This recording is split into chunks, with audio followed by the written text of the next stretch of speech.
So as she said, my name is Ali Karbassi. I am the founder and CEO of We All Code. We teach kids how to code, ages 7 to 17, real apps, real projects, real things. And we're here with these two fine gentlemen. They're not up there.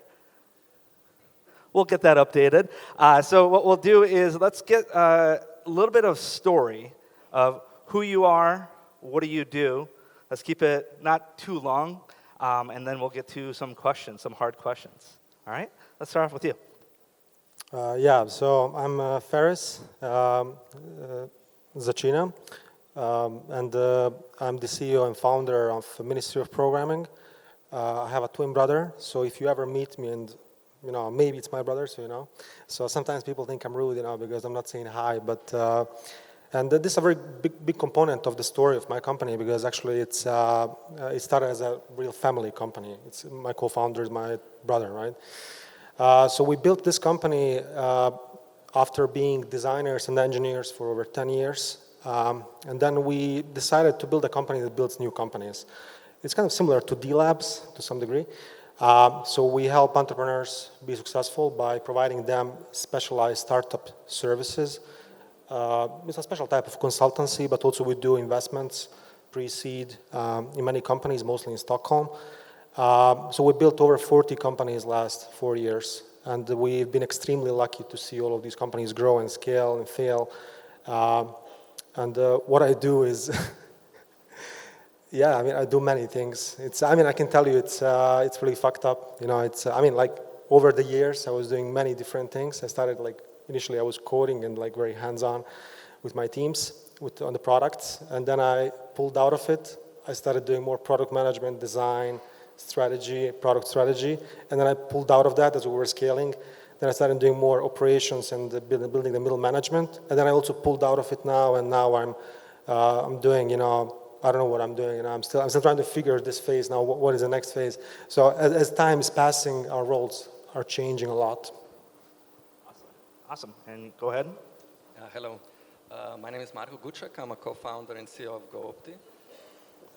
Yeah. Now it works. Okay, great. So co-founder and CEO of GoOpti. Maybe most of you know GoOpti. So maybe I can present GoOpti in a way of our mission and motto. Our mission is actually creating opportunities for our passengers to travel easier, cheaper, and more often, and for our workers and the drivers and franchisees to earn money, to have fun, and to learn new things. And the motto is no one left behind. So neither for the drivers, neither passengers, and neither our employees. Maybe just where the idea came from, maybe connecting with the previous questions. Actually, we were owning also a business travel center in Slovenia, and in a way how the idea came was just spontaneously because we saw that there is really a huge need. So I think also me as an entrepreneur, also how I opened initial travel agency was in a way that I saw that there is a need for professional business travel center, which we didn't see in Slovenia before. And then in the next step was also actually giving this reliable professional service from your home at your desired time or close to it to these further afield airports, which we could not find before. So actually it was coming from the real need. So we knew that there is a demand. In the end was just the question how to make it profitable so that we can long-term sustain and actually do this new service. Awesome. So we're going to be a little bit raw. We had a bunch of questions already prepared, and we're chatting last night. And we're let's just be honest, let's be real. And so the question I'm going to start off with is, in the last 6 months, keep it recent, what's something that just horribly you screwed up or you failed in the terms of scaling or just the business? I'll start with you, Marko. In last month? 6 months. Oh, 6 months. 6 months. Or a month. Whoa. Or 30 minutes ago, I don't know. Well, maybe if we go into more the scaling thing, maybe it's not now for the psychotherapy thing, because maybe on my own, in the last 6 months, I'm sure I fucked up a lot of things. But if we go more in the scaling part, actually GoOpti was in the strongest scaling a few years ago, so maybe we have to go more back. So when we started, we had really strong product market fit. We could say really extreme product market fit in this area, growing like crazy. But then at the point when the investors came in, there was this rush, now we have to really grow fast, which is normal. They push you. It has to be the sooner the better. But in a way, that was not the best for us, because there were multiple, now when I think back, what I screwed up. So one thing was that before, okay, we were bootstrapping, we had to do fast things, we had to do it, with a small team and so on. But then when the money came in, we actually should stop. We should think about the business model, think about how we will now, this extreme product market fit that we have in Slovenia, do we have it actually also abroad in other regions?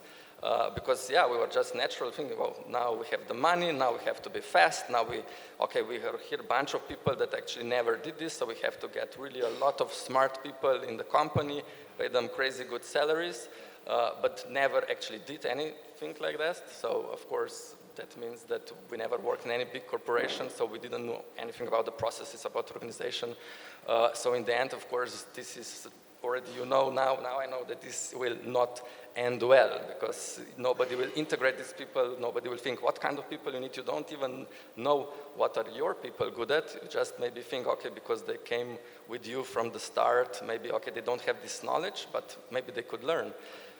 So for sure here we were too fast, much too fast, going into multiple cities at the same time, which was really expensive, with non-experienced team, and with not set up well processes, so not really knowing what we're doing. Awesome. And you? It's a pretty big fuck up happened approximately 6 months ago. So our company grew from 0 to 80 people, 80 employees in less than 3 years. And then, but we built companies totaling, let's say, multiple hundreds people. And we were very involved operationally in these companies, in management and advisory and running the companies, fintech, health tech, startups, etc. And then we didn't really understand, I think, how to scale properly. And but one thing I would like to focus on is, of course, we are not managers, we are engineers. And the thing is, we don't know shit about management. And, we're learning by doing, by burning money and investing and trying things, etc. And I never finished an MBA. So it's kind of, you get advice from external people, but you don't really understand it. You cannot internalize it. For example, Jaka here gave me an advice about risk management, a few years ago, but I didn't really, these are the kind of things people tell you, but you really don't understand it really well because you didn't go through it. And what happened 6 months ago was that most B2B companies like ours usually have asymmetric revenues. So you have revenues that grow more from 1 or 2 customers than others. And then that's a big problem. And I can tell you like at least 10, 15 companies that I know in the region that had the same problem, but we didn't learn from them as well. Coming back to the point from Jaka again, about peers and learning from them. We don't really learn from other people effectively. At least I don't yet, And what happened is, since we had all of our eggs in one basket, we had 85% of revenues coming from one source. And we knew about these risk management best practices, distribute your revenues, differentiate, but we didn't really apply it, And then what happened is a catastrophe. So we went from 200K P&L, to negative 80K, because one of our startups started having really big problems because the investor turned from a growth investor into a value investor. So they wanted profitability, and when you are a typical startup, you're just burning cash, right? You're not profitable. And now imagine your investor tells you, okay, you need to be profitable in 2 months. And that's crazy. And what that means is you need to fire a lot of people. And that affected our service business. So we had to fire a few people. But we didn't want to fire all the people, wanted to keep them on the team because recruitment is really hard. We value our employees. So we decided, okay, let's keep most of the people, and we're gonna take the hit. So from me and my co-founder, we decided we're gonna take the hit from our pockets. So we got into negative P&L, basically. We burned several hundred K euros in a few months. And then we just decided, okay, fuck, Jaka was right. We should need to get more customers and distribute our revenue streams. Now we're gonna get full-scale sales mode biz dev because we never did sales. Like we had all of our customers came from referral and virality, basically, from word of mouth. So, and then we jumped to do sales really quickly, and we didn't know what we were doing because we never did sales. So this is a real story. And then we started literally contacting our network and trying to find new things to get new revenue streams. And then we managed. It was an unbelievable effort, and in 3 months we recouped almost all of our revenues. So we started 10 new products, and we built an incredible sales pipeline. And we survived, and now we are thriving better than ever. Now we are working on distributing our revenue streams in a systematic way. We changed our OKRs, etc. We understand very well now, what was the advice we were given before. But honestly, it was like a crazy ride. We were on the brink of bankruptcy, and the thing is, I think I would just repeat what Jaka said. One of the few advice that is really, let's say, cookie cutter advice that's applicable to everybody is learn from your peers, learn from people that went through the same thing as you did, and to the next stage, and really listen to what they're saying. And because I think it's really hard to do everything yourself. It's a big burden. Awesome. So my question, since we were talking about this earlier, I would love to know a little bit about both your your history. Where were you before the company started? What are your backgrounds?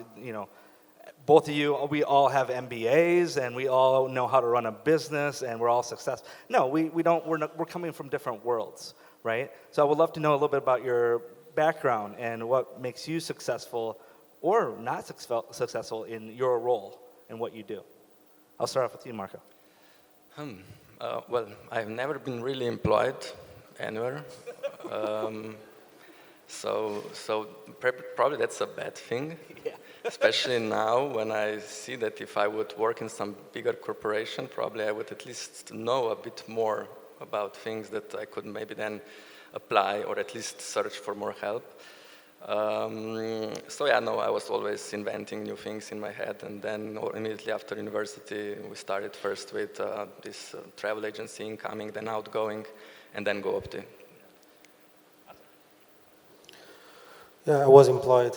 I started actually as a designer, doing graphical design, and then I moved into animations and rich internet applications back in the days, Flash, Flex, these kind of systems. That taught me about having taste in building products. I think that's extremely important because a lot of engineers traditionally come from a background where they don't really understand the value of design. And then I had the luck, I started as a designer. I think that was very important for my career. Then I was working as an engineer for approximately 10 years, heavy coding, microservices, services, backend, desktop applications, a lot of things in music tech, building software for DJing, for music composition in Miami. And then, I had this realization, because my twin brother was also at the time in Stockholm. He was working for this big social network called Fishbrain. And then also, we had this experience about building new products, real innovation. And then we decided, okay, can we build a company that does this repeatedly? Because it's super fun, that's probably the most fun thing you can do. Why I got into this whole challenging, work is because I realized, at least for myself, that, entrepreneurship and company building is the hardest thing you can do. And, especially technology companies, because technology, in many situations, tries to replicate very complicated systems like, the human brain or with AI, etc. So I love complexity. I love these challenges from building new companies. And then I cannot imagine anything else. I just, if I don't know, if my co-founder fired me tomorrow, I would do again the same thing. Because I just believe that the thrill and the learnings from building new companies is unbelievable. Yeah, I'm going to go right off that. So one of the questions I was just reading is, how do you recover when shit hits the fan, and you go from positive P&L to majorly negative, right? Or you scaled way too fast, and now you have to lay off some people, or that crushing feeling, and let's be honest, the depression that sets after it. How do you recover? How do you bounce back? Open to both. So you mean personally, not in the company? Yeah. Yeah, well, it's a process, I think. Because, there is one point that you realize, oh shit, now I have to change everything. So at that point, I just went walking a bit around. I think with Damian, who is there somewhere. So yeah, it's, but yeah, we started to think, and then, well, it's not that horrible. In a way, it's learning. It's actually interesting in a way, because at some point you say, whoa, in a way you say, oh, I was blinded, So it's also really positive, although you know that you fucked up.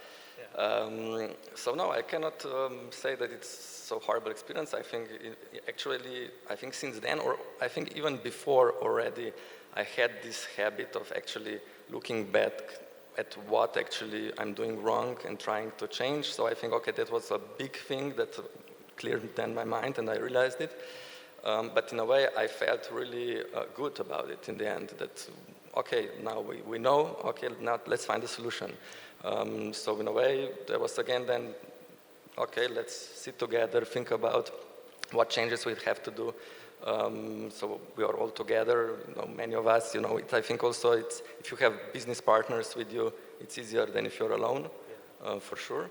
But still in the end, I think in Slovenia, it's really a big problem also if you go to maybe some psychologist to discuss about it. I think this is very open actually, if it's the psychologist or your father or mother or your friends or somebody to tell this, and I think this is very normal and very good to do, so it's not in your side. I love that. You're taking the failure some people look at as crushing, and this is the end of something I was doing, my baby, my project. You're not taking it as a soul-crushing end. You're like, hey, this is a failure, and you're excited. You're like, oh, this is the problem. Let's solve it. And you bring your crew, your people, your mentors all together, and you look at it as an excitement rather than a negative. Right? Exactly. Yeah, exactly. Awesome. What about you? But I think something we discussed last night is really interesting. And I think there's this really good quote that says, a CEO and a founder is a group psychologist or a group therapist, because most of the issues in companies are people issues, but also is the person most in need of therapy. And because you are the madman in a madhouse, and you are running the kind of, you are running the asylum. And I think it's, and you told me your story, maybe you can tell it also to the audience, but I think it's really important to understand that we always start from psychological and social safety. And whenever shit happens like that, when you have big problems, when your company starts to crumble during the scaling phase, because as Jaka said, when you start scaling, you have a higher probability to get fucked, and sorry for my language. But the thing is, because everything accelerates, like when you start scaling and growing, that's a big fucking danger, because then you are gonna fail faster. And the thing is, when you start going down, like we did in January, the first big step is to get to psychological and social safety. Does your co-founder support you? That's why it's important to have a co-founder, because you start talking to the people and you start sharing your pain. We didn't contain it in ourselves. Probably that would cause even more psychological harm. We started sharing with our people, with our team. We had an all-hands meeting and started talking about the whole thing openly. We started asking for support, because we didn't want to fire people. So we asked them, okay, can you help us overcome this? And then people offered to reduce their salaries. These kind of things are really, powerful and emotional. Even when I think about it, I feel really, grateful for our people, because I think there was a group of 25 people that reduced their salaries by 70, 80%. It's crazy. So literally, I mean, people have credits, they have loans, they have families, you know. They decided to save the company with us. And, you know, I mean, I think, you know, this stuff we don't talk about. I mean, I can tell you a lot of technical reasons how we scaled back, you know. Like, you know, we did this in sales, we did that in marketing. Right. I mean, it's very interesting, but you can find it online. Yeah. But in general, I think what is not talked too much about is how a group of people survives together. Yeah. And this is how we evolved up to this point as humans. Right. And this is how companies also evolve. Yeah. As well. No, that's wonderful. And we had this conversation last night about, you know, scaling and failing and all that. And the conversation turned into how do we support ourselves and the other founders? There's this mentality that we know what the hell we're doing, right? Does everyone feel that? Like, who allowed us, these kids, to start companies? Who allowed us to, like, buy a house and be successful or not, right? You got that fear of, like, the imposter syndrome that sets in. And we were talking about this, and, you know, one thing that I implore and everyone do is, like, you might be on a, you know, growth state and everything's going well, but your friend who's running another company might be at a horrible state in their career or whatever. And for us to all just come together and support each other. One thing that I've noticed up here is, you know, there's just men, right? We need more female founders. We need to support female founders and get them up, you know, up there. So, you know, I implore, you know, and I think talking to you two, you know, giving back is so key in, you know, growth as well, right? So scaling your company is great, but scaling others and helping them grow is wonderful as well. Anything to add to that while I read the other questions? Thumbs up. All right. So let's. This one's a good one. All right. The question is, how do we, you know, basically find good engineers? And I'm going to just expand that even further. How do we find good employees? How do we find others that are different than us? You know, that can add to the company, engineers, co-founders, everything. How do we find good people? Yeah, I mean, I can tell you what we did early stage, because I mean, I'm not sure how many companies are at, you know, between, let's say, 100 and plus, like we are, you know, in that kind of stage. But like very early, what we did, and I think it's a very successful piece of, I mean, I generally believe, as a big disclaimer, that there is no cookie cutter advice. Whatever I tell you, you take with a big grain of salt, because probably it's not applicable to your context. And but if it is, I mean, the advice I can give you is that in the beginning, what we were doing, we were looking for adaptability, because you know, I'm really into evolutionary, you know, into the theory of evolution and you know, biology and many things. And then I really kind of believe that people are adaptability machines. They are built to adapt to conditions. And then actually the best people in business and in engineering are very adaptable. They really can change from context to context, from company to company, from role to role. And we're looking for those kind of people. So when we were hiring our initial engineering team, we were not looking too much at experience. I mean, I brought in a few people that were working with me in previous startups that when I was working for others. So I brought in a few of my ex-team leads and, you know, people that I loved to work with. But then we were hiring specifically for adaptability. So I mean, I'm going to tell you a very concrete example. So we would give interview tasks to engineers to work with a technology they never worked with. So I don't care about your CV. I mean, that's just history to me. You know, it's like, I mean, history doesn't tell a lot about the future. I mean, sometimes it does, but you know, very often it's like just misleading. But because we were looking at you know, adaptability, we would give, for example, if it's a C# developer, he worked for 8 years with C#, we would give him a task to work with Golang on Linux.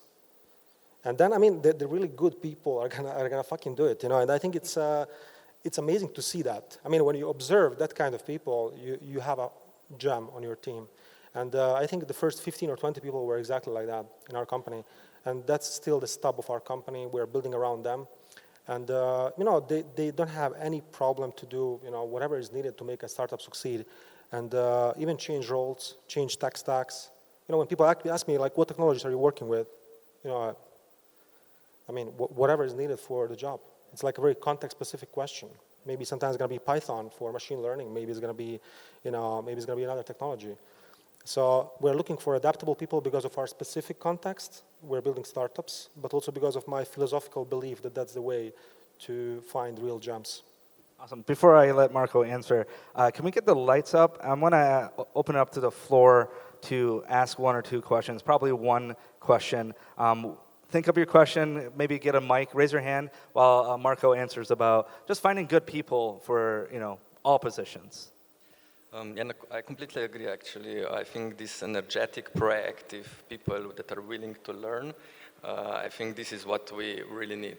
In the end, of course, experience is really important. That's why also I think if you have certain experience, it really helps you to be better, scale better, do less mistakes. But on the other side, I also don't search for this experience. I search for actually a person that is willing to learn, to actually even learn from their failures, and be proactive that to ask me, to ask any other mentor, to be on such events, because it's really, that part is really important, that you also, if you don't have the experience, that you know where to find this experience and you're not afraid to do so. Yeah. Awesome. All right, one question. Anyone have a question? Gentleman right here, can we get a mic? If you can, just start off with your name and then the question. Thanks. Hi, Andy Hunt, Vodopivec, Coffee Cup Consulting. I'd like to ask you, do you think your failures were in fact simply down to a lack of business planning? That you went into the marketplace blazing in glory, shooting from the hip, suddenly you ran out of bullets and went, oh shit, what do I do now? So yeah, pure lack of real classic management business planning. Well, we did a lot of business plans, but these were like these financial plans. So actual business planning, well, yeah, for sure we did not do enough. So this was one of the mistakes when we decided to scale, to go out of Slovenia, because also we were changing the business model. We started as a platform that nobody wanted to work with, so we bought our own vehicles. We grew to 40 vehicles and one bus. And then at some point we said, okay, now we have a good enough brand reputation, so we can go back to the platform. And then it was, okay, how we do it, because we are not like other platforms. We have that physical thing there. We have to move actual people with actual drivers from A to B at that time. That has to happen. So it's a lot of things there in between. So I agree. If we look, well, we at that time, we were at the same time as Uber growing, but Uber was already like there, starting almost at the same time. So we were like, okay, Uber model, that's it, So we didn't really take time, because actually now, when you look the Flixbus model, which is completely more for us, but we actually didn't take the time to actually invent what Flixbus did. But we just said, okay, let's do the Uber, let's do the multiple subcontracting thing, which was really the expensive part to do, especially to grow from Slovenia in such way. Plus that Uber, they don't pick you up in the middle of the night if they have really high demand, if they have no driver, and if the driver cancels. And we cannot cancel. We are the reliable, so we really stand behind the reliability that nobody will miss the flight. So it was really stupid of us to think that on one side we can have subcontractors that are not devoted to us, but on the other side we have this guarantee. So it was a big flaw in our business model. So we had to think about, and then because of lack of funds, we couldn't go anymore to the Flixbus model, so we had to go to the franchising business model, which is also okay. Awesome. Any last question? Is he going to add to it? Oh. All right. All right, so I'm going to end it with one thing you could pass on from all the the fuck ups you've had, right, in your life, right? What's in the mindset of scaling? Hindsight, you can be like, oh, I could have done that better. What's one thing you implore everyone to do?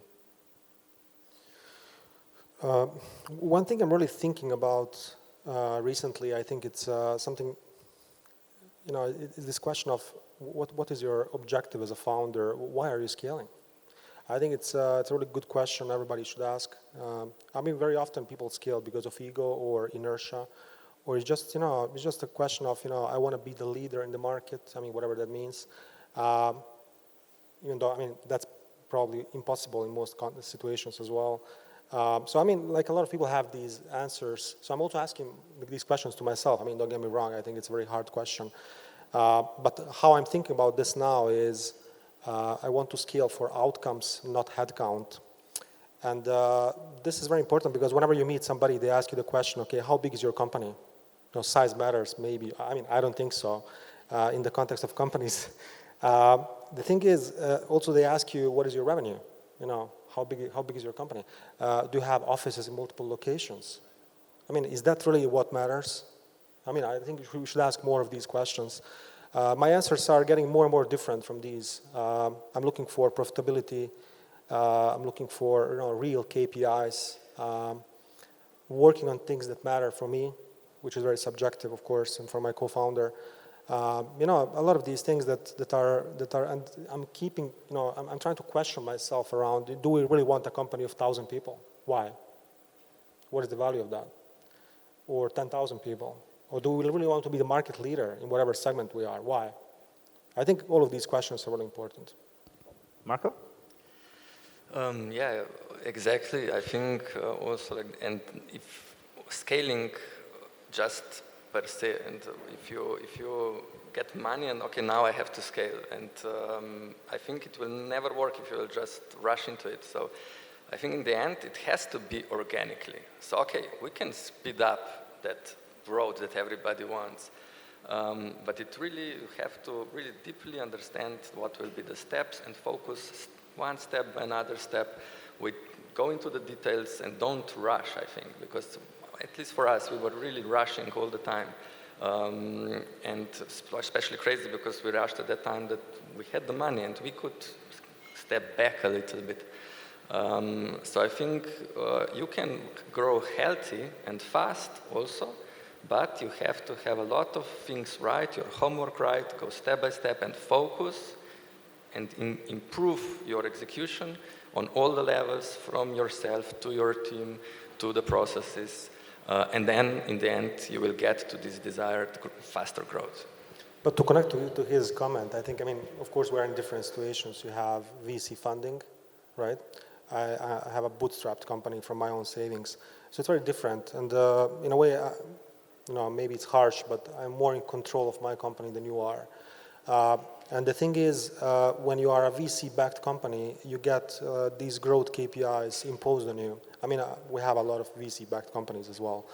But is that what you? I mean, like, you know, I think this is like a real question. You know, like, are those your KPIs? You know, and then like, I mean, it's a hard question. I think it's like very hard topic. You know. And I think exactly, even if you're a VC-backed company, you should have this control. Yes. So, but maybe at the beginning you maybe get lost a bit. So obviously you can tell we could talk forever. So we're going to end it right there, let the other speakers come in. So I want to thank Marko and Faris for coming up here. All right, my name's Ali.